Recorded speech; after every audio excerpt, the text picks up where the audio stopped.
예, 예, 다니엘 4장 이제 25절 들어갑니다. 왕이 사람에게서 쫓겨나서 들짐승과 함께 살며 소처럼 풀을 먹으며 하늘 이슬에 젖을 것이요 이랬는데,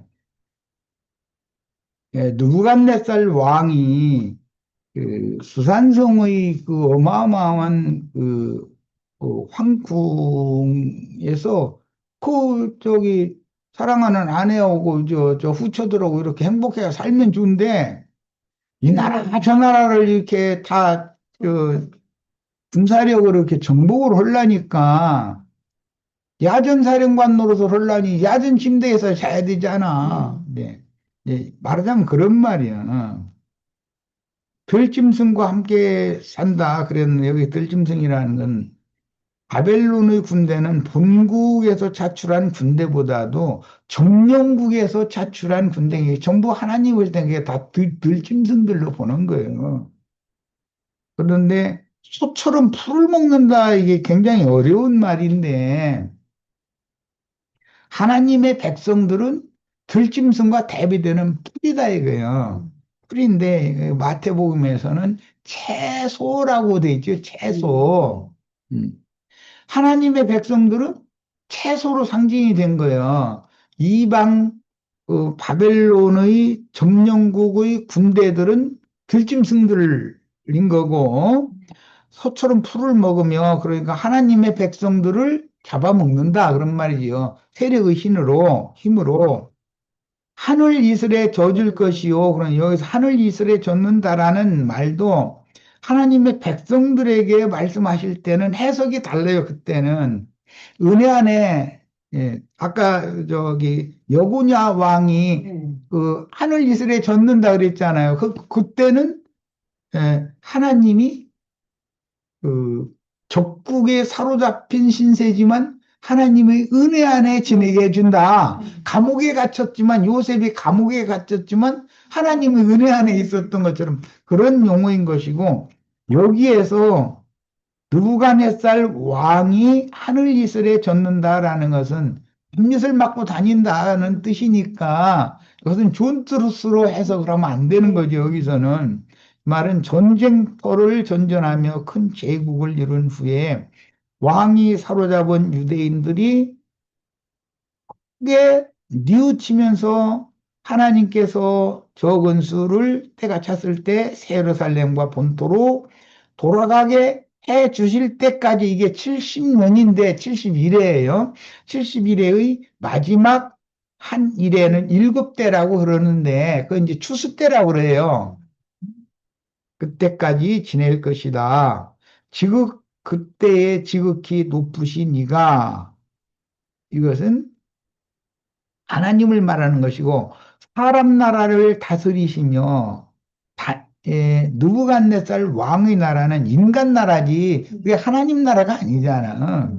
다스리시며 자기 뜻대로 그것을 누구에게 주시는 줄을 알게 해 주실 것이다. 그런데 지금은 지가 뭐 대단해가지고 뭐 이렇게 큰 제국을 이룬 줄로 이렇게 생각하고, 하나님이 자기 백성, 자기 나라를 징치하는 몽둥이로, 무지깽이로 끄시려고 이 느부갓네살 왕에게 이런 권세를 준 건데, 착각을 하면 안 된다 이 말이죠. 말하자면 이게 오늘날 미국 대통령 그 하는 짓을 보면은 하늘로 군 줄 모르고 방방 날뛰고 앉았어요. 내가 야, 참 미국이라는 나라가 로마라고 하는 어마어마한 제국도 하루아침에 무너지는 것처럼 미국이라고 하는 나라도 이제 얼마 남지 않은 것 같다. 나는 저런 사람은 나라를 금방 물말아 먹어버리는 것이거든. 자, 또 그들이 그 나무 뿌리의 그루터기를 남겨두라 하였은즉 하나님이 다스리는 줄을, 바벨론 제국도 다스리고 바벨론 제국에 의해서 멸망당한 자기 백성도 다스리시고, 그런 것을 왕이 깨달은 후에야 그럼 경건해지겠죠. 지금은 방방 뜨고 있는 거잖아요. 막, 예? 자기가 군대 파견해서 점령하면은 큰 세력을 갖고 있던 나라도 다 항복하고, 예, 군사력으로 다 이렇게 정복할 수가 있으니까 지금 미국 대통령이 그 시기잖아, 지금. 그런데 자기가 교만한 것을 깨닫지 못하고 계속 방방 뛰면은 이거는 안 되겠다 싶으면 딱 뒤집어 풀 수가 얼마든지 있는 것이에요. 이것을 왕이 깨달아야 된다는 거예요. 다니엘이 그것을 왕이 꿈꾼 얘기를 듣고도 이렇게 해석을 해준 거예요. 깨달은 후에야 왕의 나라가 견고하리다. 그런즉 왕이여 내가 아뢰는 것을 받으시고 이게 그 뭐 생사여탈권이 사람 목숨을 파리 목숨처럼 이렇게 생각하는 사람한테 다니엘이 함부로 당신 너무 방방 뛰면 안 돼요. 이렇게 얘기하면은 나처럼 얘기하면은 이 저놈이 싸가지 없고 하고서 잡아다 죽여버리죠.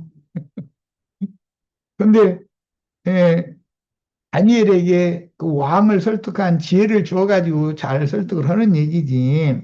내가 아뢰는 것을 왕이 받으시고 공의를 행함으로 공의를 행하는 건 지금처럼 이게 날뛰지 말라 그 말이요. 사실은 하나님이 손 아래 있다는 걸 알아라 이제 그 말인 거고 이건 불쌍한 포로들인 유다인들이 야훼 하나님을 배반한 죄를 사해줘라.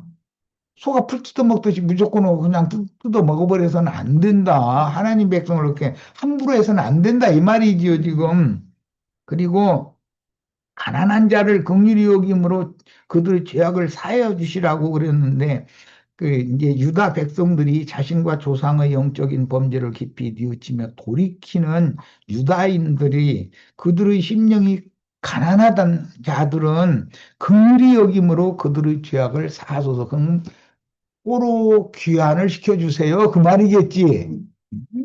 또, 그, 느부갓네살 시대에 당장 귀환되는 거는 아니니까 시대에 회개하고 뉘우치는 사람들 그 바벨론의 그 을레강 강변에서 수금을 걸어놓고 시온을 바라보면서 눈물을 흘리면서 기도하고 그런 사람들을 불쌍히 여겨라.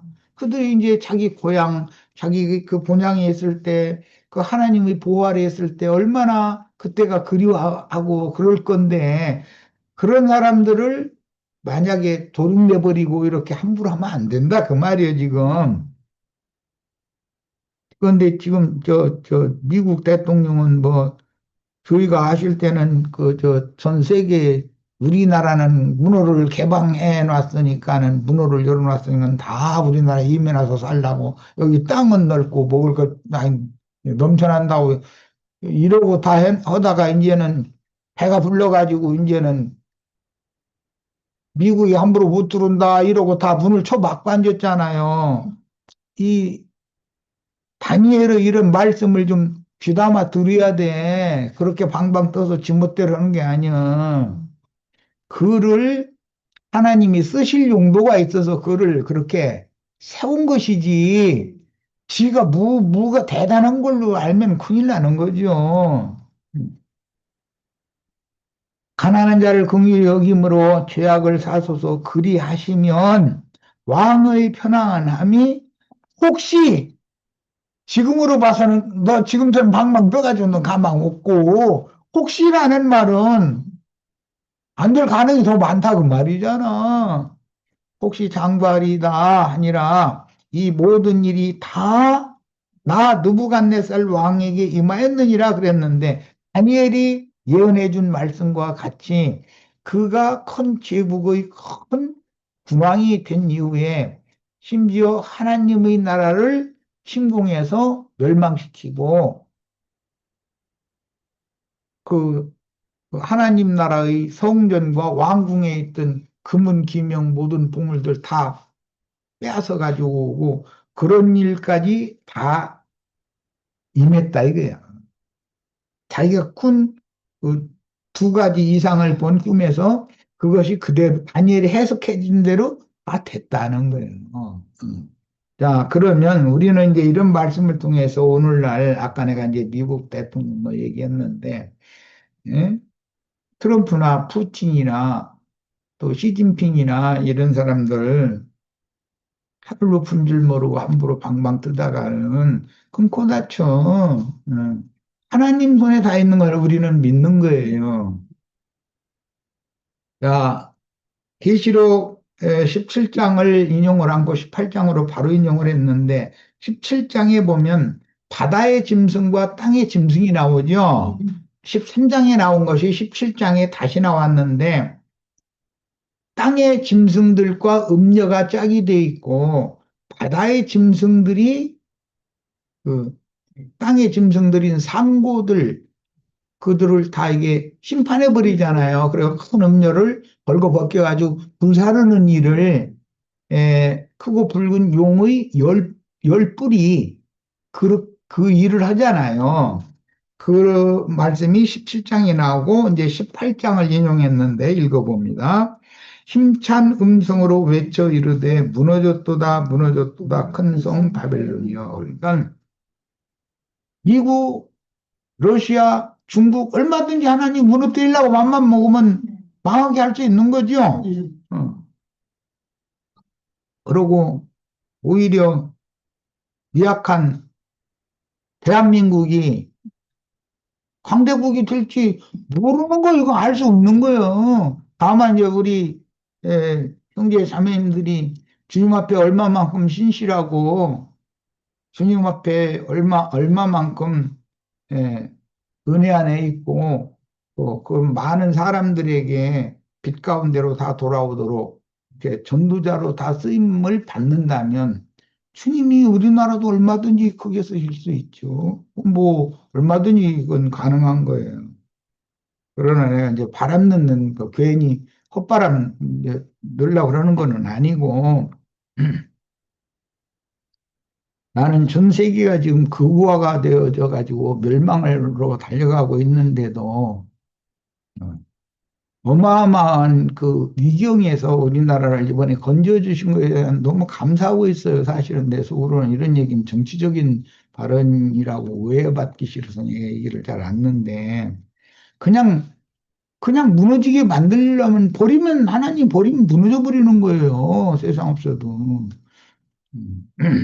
그런데 다시 재건을 할 수 있는, 회복할 수 있는 기회를 주셨다. 기독교가 아무리 타락하고 하나님께 미움받침이 되어졌고 버림이 되었을지라도 소수의 무리를 회복시켜서 하늘에 기록한 장자들의 교회로 회복할 수 있는 그런 남은 자들을 남겨두신다라는 거. 이런 것을 우리는 역사적으로도, 역사를 보는 관점도, 교사를 보는 관점도 이게 성경과 일치되어 맞아야 된다 이거예요.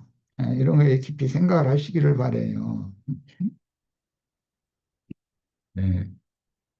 주님의 은혜가 우리 형제 자매님들 모두에게 함께 하시고 성경을 읽을 때 하나님의 그 마음 중심이 다 읽어지고 하나님과 영적으로도 하나 되고 마음이 하나가 돼야 되는 거 아니에요. 부부도 음?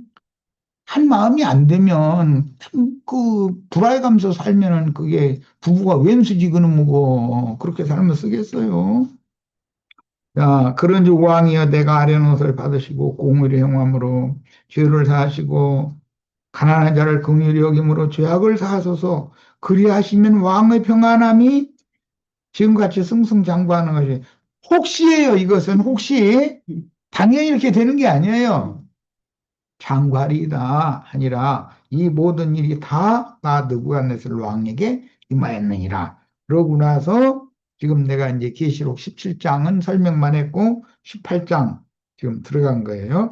힘찬 음성으로 외쳐 이르되 무너졌도다 무너졌도다 큰 성 바벨론이요 귀신의 처수와 각종 더러운 영이 모이는 곳과 각종 더럽고 가증한 새들이 모이는 곳이 되었도다. 여기 곳이라고 하는 건 영들이 옥이라는 단어라는 건 뭐 우린 잘 알고 있어요. 그 음행의 진노의 포도주로 말미암아 만국이 무너졌으며 지금 만국을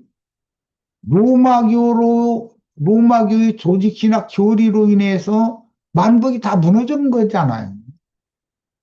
신앙이 무너지면 인생들의 삶이 다 무너지는 것이고 세상 나라가 하나님을 대적하게 되는 신앙이 무너지니까 그러는 거다는 거예요. 또 땅의 왕들이 그녀와 더불어 음행하였으며 땅의 상인들도 그 사치의 세력으로 치부하였도다 하더라. 이 땅의 상인들은 땅의 왕족들이고 그놈요 일곱 머리들이죠. 땅의 짐승들. 계시록에서는 땅의 짐승들로 말미암아 땅 사방 뭐 사람 3분의 1을 죽인다 뭐 이제 그런 말씀들이 이제 나오려는데 이것은 영혼들을 전도해 가지고 끌어다가 다 잡아먹는 거죠. 다 영혼들을 죽이는 짓을 하는 거죠. 또 내가 들으니 하늘로부터 다른 음성이 나서 이르되 내 백성아 거기서 나와 바벨론에서 아수르에서 나와야 되는 거예요. 애굽에서 나가야 되는 거예요. 하나님의 말씀을 듣고 그녀의 죄에 참여하지 말고 그녀가 받을 재앙들을 받지 말라. 그녀의 죄는 하늘에 사무쳤으며 하나님은 그녀의 불의한 일을 기억하신지라. 그녀가 준 그대로 그녀에게 주고 그녀의 행위들이 그녀는 근성 바벨론 많은 물이 앉은 짐승 타고 앉은 큰 음료죠. 짐승과 행음하는 게 기독교잖아요, 지금. 그녀의 행위대로 갑절을 주고 갚아주고 그녀가 섞은 잔에도 갑절이나 섞고 그녀에게 주어라. 이 일을 누가 하느냐? 바다에서 올라온 짐승 10뿔이 그 일을 한다 이거예요. 근데 우리나라는 아직 이 종교적인 박해는 아직 안 일어났죠. 그런데 기독교인들은 이제 자신들이 이게 심판받게 되면은 자신들은 순교한다고 착각하는 거예요. 그들은 주님께서 빼내신 아브라함의 믿음의 자취를 쫓는 믿음의 후사들을 박해하고 순교자의 수를 채우는 짓을 하는 게 그들이 하는 짓인데 거기에 대한 징벌을 하나님 할 건데 시편 137편 1절을 인용했어요. 우리가 바벨론의 여러 강변 거기에서 앉아서 시온을 기억하며 물었도다. 이 사람들이 돌아오게 되는 거죠. 기독교계 여러 강변 거기 앉아서 수금을 걸어놓고 시온을 바라보면서 우는 사람들 이런 사람들은 장자교회로 돌아오게 돼 있죠. 스가랴 2장 7절 바벨론 성에 거주하는 시온아 시온이라는 건 예루살렘의 기초를 시온이라고 그러는데 바벨론에 거주하는 시온은 누구냐면은 여고냐와 그 후손들로서 그들은 돌아올 자들이다 이거예요. 이제 너는 피할지니라. 어디로? 새 예루살렘 본토로 피해야죠. 야, 하나님의 집이요 하늘의 문인 베델이 세속화되면 벳아벤 즉 귀신들의 저소인 지옥의 문이 되고 하나님의 왕성인 큰 성 예루살렘이 세속화되면 큰 성 바벨론이 되는 것은 역사에서도 예루살렘 신전의 기명들과 그릇들이 바벨론으로 다 옮겨지면 훗날의 그릇턱이라도 바벨론에 있는 시온이 되는 것과 같다. 우리가 지금 그루터 위에서 연한 새순이 나온 물이다. 난 이걸 자신 있게 말할 수 있어요. 주님의 교회가 세속화되면 영적인 큰 음녀인 세상교회가 되고 세상교회는 귀신의 처소와 각종 더러운 영이 모이는 감옥, 옥과 각종 더럽고 가증한 새들이 모이는 옥이 된다. 에스겔서나 다니엘서에 보면 그게 하나님의 백성들이 에덴 동산 나무들이었는데 거기가 오히려 옛적 에덴 나무들이 오히려 이 악귀들이 짐승들이 모이는 저소가 됐잖아요. 이 오늘날 이것이 바로 세상에서 말하는 흔히 말하는 기독교라는 거다. 여기서 나와야 되는 거다 반드시. 이것은 마지막 나팔이에요 지금 사실은. 거기에 계속 머물러 있으면 안 돼. 진리의 말씀이 뿌려진 세상에 사탄의 사자들인 신부, 목사들이 가만히 들어와서 거짓 교리, 사람의 교훈들을 섞어 뿌리니 그 결과 땅 짐승들의 짝인 세상적인 큰 종교 집단으로 변질되어 귀신들과 각종 더러운 영들과 부정한 새들이 모이는 저소인 기독교계라는 큰 인간 조직이 되니 인간 나라에서 바다 짐승들을 일으켜 종교 체제인 인간 조직을 무너뜨리는 것과 같다.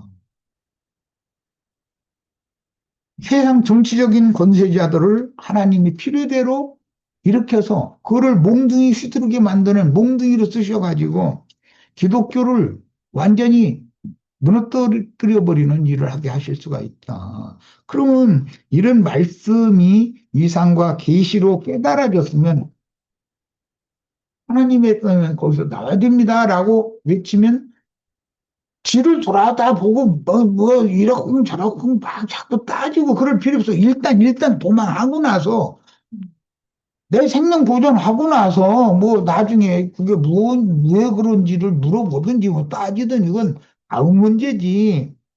예. 이렇게 말하면 다 너한테 가야 구원 받냐 또 이럴까 하면서인데 하나님은 바르게 무릎 꿇지 않은 실천을 항상 보존하고 계시기 때문에 우리가 지금 7천 명 모이는 건 아니죠. 문자로 봐도. 이런 진리를 증거하는 무리들이 사방에 있겠지, 감춰져 있지. 뱀의 낯을 피하여 양육하는 자들이니까 당연히 감춰져 있는 거지. 그러므로 생명의 시인 진리의 말씀, 즉 충북 복음과 다른 복음인 사람의 교훈들, 즉 가라지 씨로 상징되는 작은 씨로 인해 창세기에서는 땅이 저주를 받으니까 채소 대신에 가시와 엉겅퀴가 났잖아요. 채소 씨가 아니고 다른 씨, 가시와 엉겅퀴 씨가 덧뿌려졌기 때문에 그게 번성한 거 아니겠어요?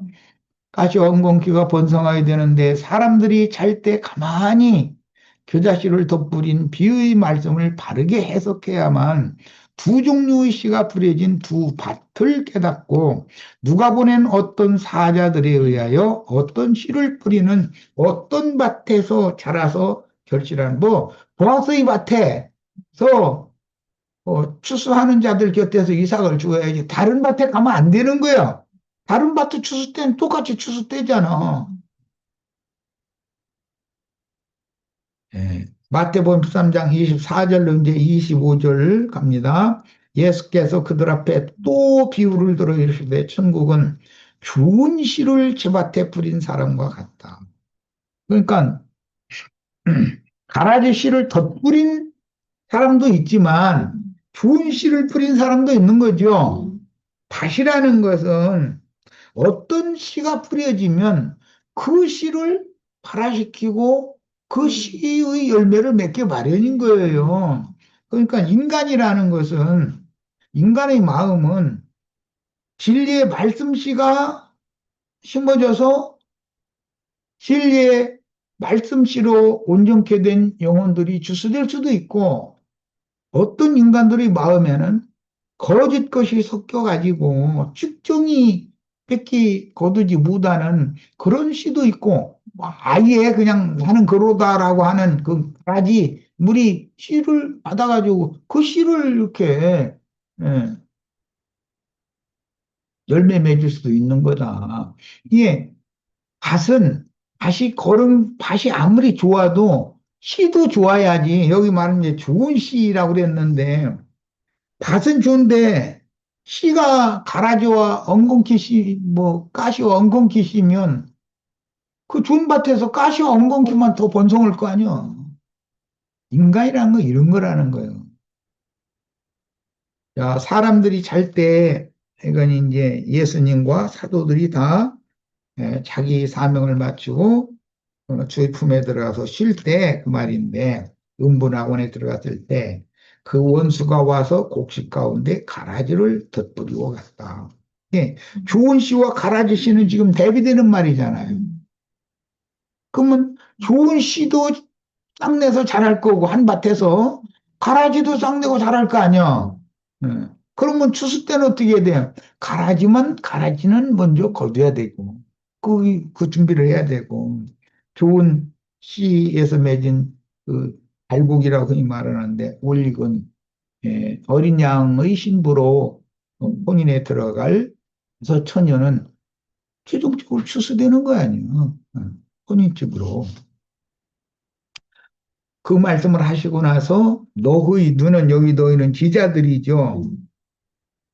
저희에게는 이것을 보지도 듣지도 못하게 했고 너희에게는 보고 듣게 했다. 이것이 복이라는 거잖아요.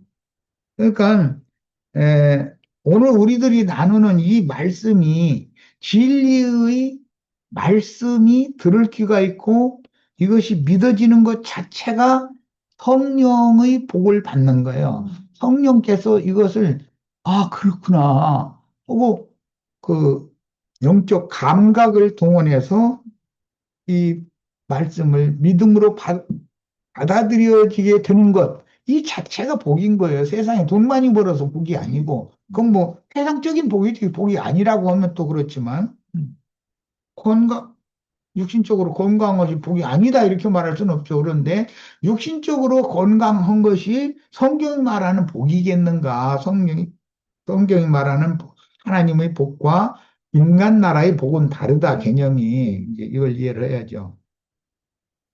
사람들은 인자 예수의 그 사역을 이어받은 사역자들인 사도들인데 전도를 위해서 목숨을 잃도록 충성하다가 죽은 후에는 주와 함께 음부의 낙원에 들어가서 쉬면서 이방의 충만함이 차도록 그 사역을 이어받은 증인들이 죽도록 충성하여 그 대를 이어서 증인 순교자의 수가 차야 한 시대가 종결되는 것이죠. 추수때가 오는 것이죠.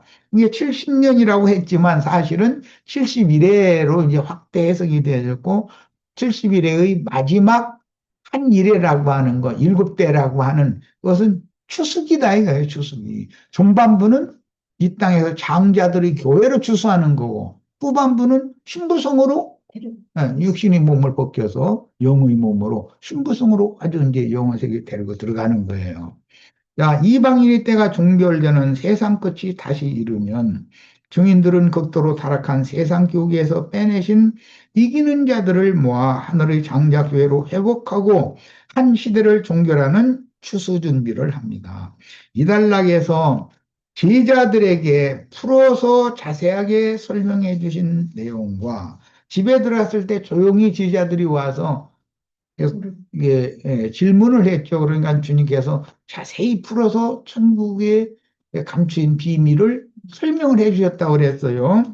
자, 그런 내용과 무리에게 비유로만 말씀하신 내용을 정확하게 구분할 줄 알아야 된다. 기독교계에서 증거되는 말씀과 지금 우리가 듣는 이 말씀을 구분할 줄 알아야 된다. 이것은 영을 분별할 줄 알아야 된다. 그런 말이에요. 씨를 뿌리는 두 남자와 두 밭, 집에서 매를 가는 두 여자의 비유를 이제 이건 마태복음 24장 이후에 나오는 말이고 깨닫고 섞인 것이 없는 곡식 밭에서 결실하고 천국으로 추수되기 위하여 누룩을 넣지 않은 순수한 떡을 만들어 공급하는 교회 생활. 이것은 계시록 12장에서는 뱀의 낯을 피하여 예, 저희 주께서 예비한 곳으로 그들을 데리고 가서 거기에서 한 때와 두 때와 반 때를 양육한다. 최종 추수 준비를 한다. 그런 말인 거죠. 결국은 올익은 천국의 아들들이 되어 메시아의 천국 곳간으로 추수되어 오는 세상을 상속받은 후사들이 다 되어져야 되겠다. 자, 누가복음 13장 18절로 21절을 인용했는데 봅니다. 그러므로 예수께서 이르시되 하나님의 나라가 무엇과 같을까? 내가 무엇으로 비교할까? 이게 바로 비유인 것이죠. 마치 사람이 아까 에스겔서나 다니엘서 다 사람 얘기죠. 양편의. 자기 채소밭에 갖다 심은 겨자씨 한 알 같으니 여기서 사람은 이것은 좋은 씨를 제 밭에 심은 사람이 아니에요. 여기는 겨자씨를 심은 사람이잖아요. 그러니까 이런 사람들은 카인의 길에 행하는 자들이다 이렇게 말하고 계시록에서는 알람과 니골라당이라고 한 신부 목사들을 말하는 것이다 이래요. 여기서는 겨자씨 하늘과 같으니 자라 나무가 되어 공중의 새들이 그 가지에 깃들였느니라. 이게 에스겔 31장이나 다니엘 4장에서 인용한 말씀이죠. 좋은 씨를 제 밭에 심은 사람과 겨자씨를 자기 세전에 심은 사람은 명확하게 구별을 해야 된다. 좋은 씨를 심은 제 밭에 심은 사람은 예수님과 사도들이죠. 그 대를 이은 사역자들인 오늘날 마지막 증인들이단 말이야. 그런데 겨자씨를 이미 좋은 씨가 심어진 밭에다가 겨자씨를 밤에 몰래 갖다 덧뿌리는 자들이 또 있다는 거예요. 뒤따라다니면서. 예. 이 사람들에 대해서 구분이 필요하다. 세상 교계에서는 이 사람들은 세상 정치적인 짐승들도 평화시대에는 함부로를 못하죠. 종교 지도자, 아니, 교황, 추기경, 신부, 목사 이런 사람들한테 정치하는 사람들이 함부로 못하잖아요. 그러나 하나님께서 마지막 한 일의 때가 임하게 하시면 시간표는 흘러가는 거니까, 즉 말하자면 69일회가 다 지나가고 나면 바다 짐승들이 갑자기 돌변해가지고 큰 음료를 미워하게 된다는 거예요. 그럼 벌거벗기고 불살라버린다는 거예요. 그러면 불사름 당하는 건 마태복음 3장에서는 쭉정이 아니면 가라지잖아요. 둘 중에 하나다 이거예요.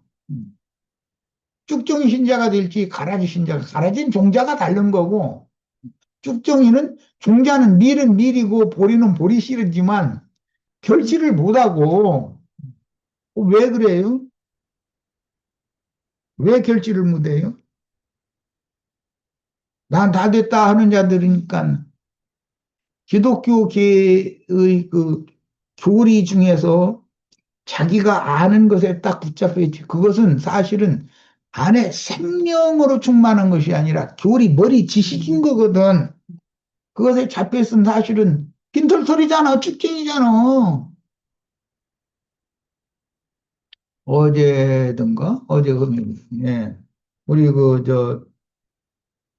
유영재 님이 성전 공원에 관한 기도에 관한 말씀을 나눌 때 말씀을 보는 관점이 곡식들, 여물이 잘 들고 있는 곡식들과 쭉쟁이들은 성경을 보는 관점이 다르잖아요. 껍데기는 곡식 껍데기 똑같아. 그런데 속에 내용물이 안 들어있어. 그건 생명력이 없다는 거 아니에요, 다. 쓸데없는 교리, 이론, 지식 이런 거 머릿속에 그것만 들어있지 사실은 다 빈털터리들이라는 거 아니에요.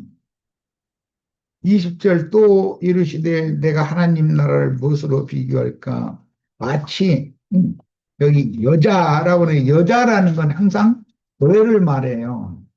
여자가 가로스 말 속에 갖다 전부 넣어 부풀게 한 무릇과 같으니라.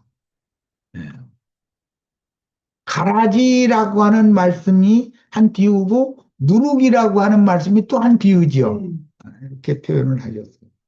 에, 어차피 이걸 다 못 올 것 같으면은 잠깐 다음에 화요일에 조금 더 다루고 다음 자료를 6번 자료를 해드릴 거니까 일단 여기까지 해서 마치죠. 시간이 됐기 때문에.